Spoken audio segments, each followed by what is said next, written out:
Bitiw sa tungkulin ng isang pulis sa Catanduanes. Hindi na raw kasi niya maatim ang umano'y sistema sa pulisya.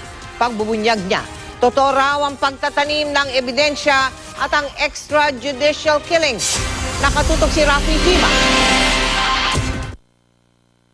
Ito ang resignation letter ni PO1 Vincent Tacorda ng PNP Regional Office 5. Sa sulat, sinabi ni Tacorda na ginawa niya ang lahat bilang pulis, pero nadismay raw siya sa sistema ng kinabibilangang organisasyon na hindi naman daw nakapagbigay ng hustisya.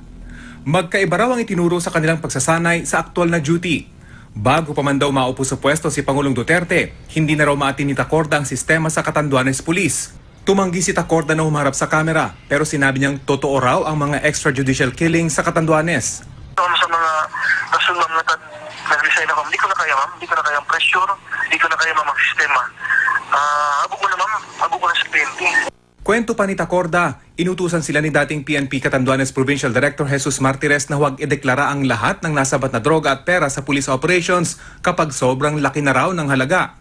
Wala raw kasing pondo ang kanilang kampo kaya pwede pa raw itong gamitin sa susunod na operasyon. I-ebidensya ko ma'am, Isiniwalat din ni Tacorda na totoo ang pagtatanim umano ng mga ebidensya sa mga police operation.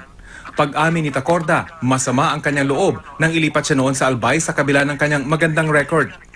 Wala pang tugon si Martires sa mga pahayag ni Tacorda. Ayon naman sa PNP Regional Office 5, mali ang paggamit ni Tacorda sa media. Dapat daw napatunayan muna niya ang kanyang mga alegasyon. Ayon naman kay Catanduanes Police Provincial Office Director Jeffrey Fernandez, hindi nila alam ang tinutukoy na iligal na aktibidad ni Tacorda. Kung meron man, dapat daw itong idaan sa tamang proseso. Handa rin daw silang sagutin si Tacorda kung may maipapakita itong ebidensya. Ipabot niya sa paper forum ang ebidensya niya.